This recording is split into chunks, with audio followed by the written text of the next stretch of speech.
નમસ્કાર વિદ્યાર્થી વિરાણી હાઈસ્કૂલની અંદર આપનું હાર્દિક સ્વાગત છે। ફિઝિક્સના ઓનલાઈન લેક્ચરની અંદર આપ સર્વે વિદ્યાર્થીઓનું હાર્દિક સ્વાગત કરું છું। ગઈકાલના લેક્ચરની અંદર આપણે અરીસાની અંદર જેટલી પણ વ્યાખ્યાઓ આવતી હતી જેમ કે ધ્રુવ, મુખ્ય અક્ષ, મુખ્ય કેન્દ્ર, કરતા ત્રિજ્યા, ફોકલ પ્લેન, પેરાલેક્સિસ કિરણો વગેરે પ્રકારની જે વ્યાખ્યાઓ હતી એનો અભ્યાસ કર્યો હતો। ત્યારબાદ એનાથી આગળની જે છે એ શરૂઆત કરી। તો આજનો શરૂઆતનો જે ટોપિક છે એ આપણો ટોપિક છે આજે સંજ્ઞા પદ્ધતિ। પેલો જે ટોપિક છે એ સંજ્ઞા પદ્ધતિ છે, બરાબર। તો સંજ્ઞા પદ્ધતિ જે છે ખાસ ઇમ્પોર્ટન્ટ એટલા માટે છે સંજ્ઞા પદ્ધતિ કારણ કે દાખલાની અંદર આના વગર એક પણ પ્રકારની વસ્તુ જે છે એ નકામી છે। એટલે ખાસ વિદ્યાર્થી મિત્રો યાદ રાખજો કે સંજ્ઞા પદ્ધતિ વગર બધું જ નકામું છે। સંજ્ઞા પદ્ધતિ ઓલરેડી તમે ધોરણ 10 માં એકવાર ભણીને આવ્યા છો, યાદ રાખવામાં ખૂબ જ સરળ છે, પણ સંજ્ઞા પદ્ધતિનો ઉપયોગ જે છે એ પ્રોપર દાખલા ગણતી વખતે ખાસ યાદ રાખજો। સંજ્ઞા પદ્ધતિ અરીસા અને લેન્સ બંનેમાં સમાન રીતે લાગુ પડે છે, ખાસ યાદ રાખજો। તો સંજ્ઞા પદ્ધતિની વાતચીત કરીએ તો સંજ્ઞા પદ્ધતિ જે છે આ તમારી જે છે x અક્ષ અને આ y અક્ષ જે તમે યામ ભૂમિતિમાં ઓલરેડી જાણો છો। આ તમારી જે છે x અક્ષ છે અને આ જે છે તમારી y અક્ષ છે। પણ આપણે જે વાતચીત કરવાની છે એ જે છે અરીસા માટેની વાતચીત છે। એટલે હું અરીસો નામનો ડ્રો કરીશ। અરીસાની વક્ર સપાટી,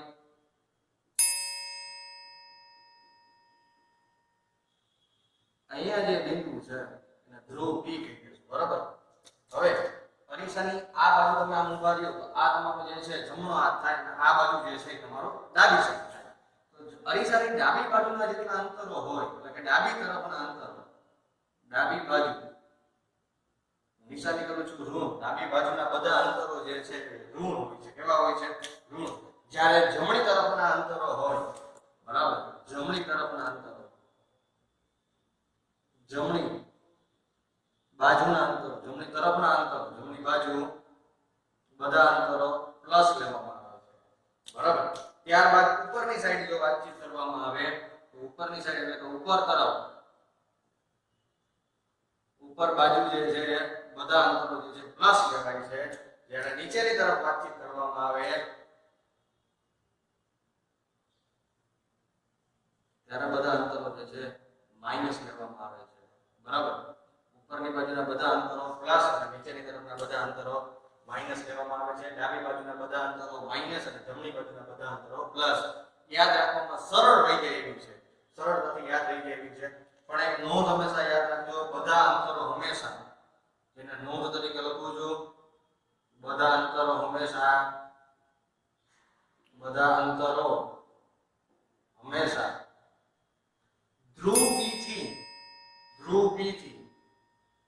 ધ્રુવ P થી સમાન અંતરે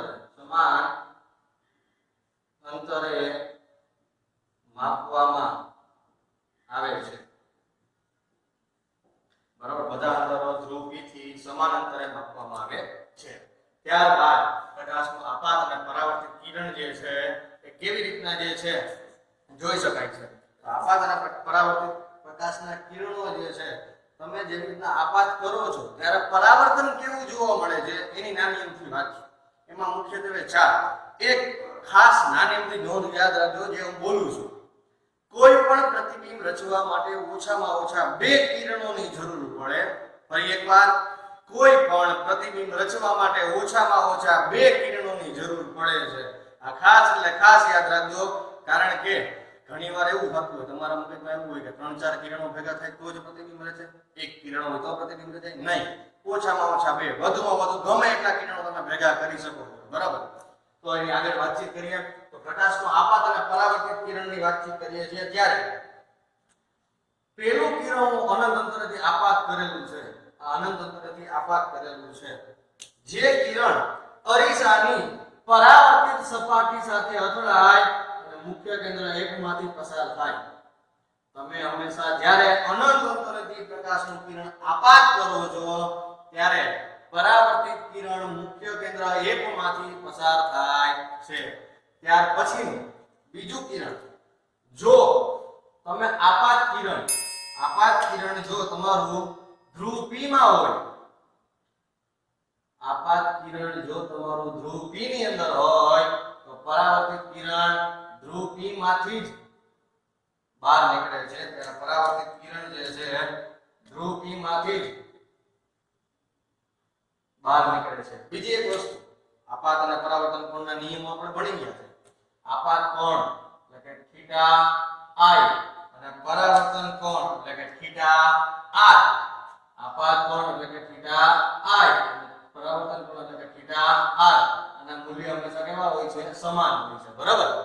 તો આ જે છે એના નિયમ અનુસાર થીટા I અને થીટા R બંને સમાન હોય. જો તમે ધ્રુવ P માં આપાત કરો છો તો પરાવર્તિત કિરણ તમને એ જ ખૂણે જોવા મળે છે. ત્યારબાદનું જે છે વાતચીત કરીએ,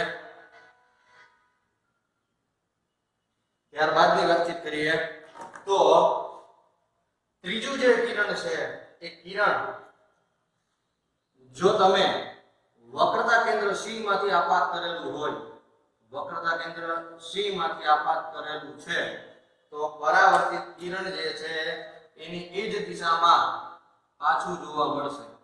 આપાત કિરણ વક્રતા કેન્દ્ર C માંથી, બરાબર, આપાત કિરણ વક્રતા કેન્દ્ર C માંથી પસાર કરેલું હોય તો પરાવર્તિત કિરણ વક્રતા કેન્દ્ર C માં જ જોવા મળે છે.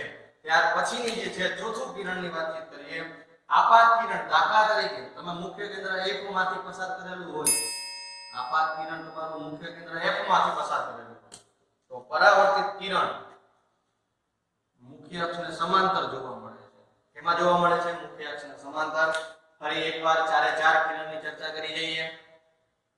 આપાત કિરણ અનંત અંતરે હોય. કેવા અંતરે હોય? અનંત અંતરે.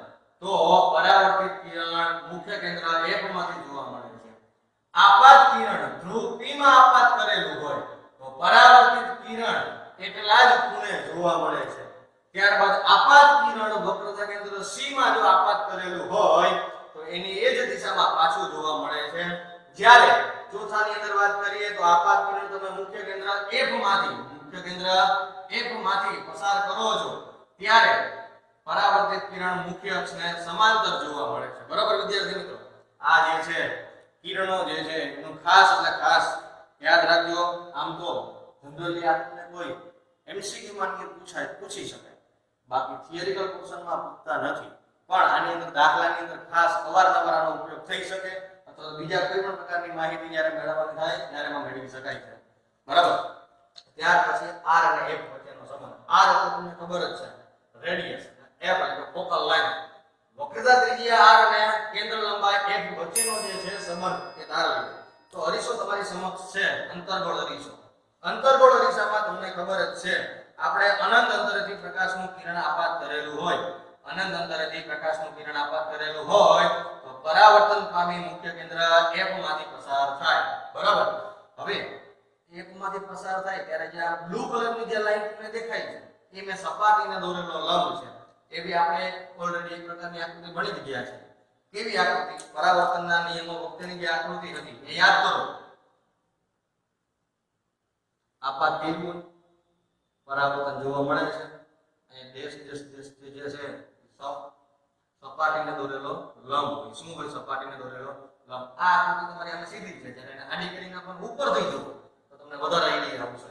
આપાત કિરણ અનંત અંતરેથી છે, પરાવર્તિત કિરણ મુખ્ય કેન્દ્ર F માંથી પસાર થશે. જ્યારે અહીંયા જે છે બ્લુ કલરની લાઈન તમારે સપાટીને દોરેલો શું છે? લંબ. પણ નિયમ અનુસાર બંને ખૂણાના મૂલ્ય કેવા હોય? સમાન હોય. બરાબર?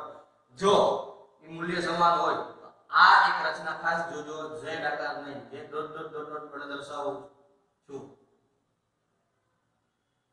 આ ડોટ ડોટ ડોટ વડે જે રચના દર્શાવી Z આકાર, Z આકારની જે રચના છે એને યુગ્મ કોણની રચના કહેવાય. તો યુગ્મ કોણમાં તમને બધાને ખબર જ છે યુગ્મ કોણમાં ખૂણાના મૂલ્ય કેવા થાય? સમાન થાય.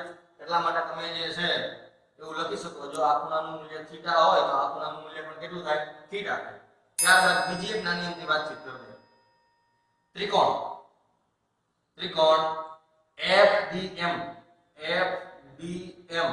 માં ત્રિકોણ FDM ની અંદર વાતચીત કરવાની અંદર આવે FDM. આ દાખલા તરીકે 90 નો ખૂણો છે, લંબ દોરેલો છે. હકીકતમાં હોય નહીં પણ આપણે દોરેલો છે સરળતા ખાતર. બરાબર? તો સરળતા ખાતર જે લંબ દોરેલો છે એની અંદર વાતચીત કરીએ તો F ખૂણો જે છે F ખૂણો એ ત્રિકોણ MCF ફરીવાર કહું છું MCF માં બહિષ્કોણ કઈ કોનો છે આ એક તો ત્રિકોણ FDM માં ખૂણો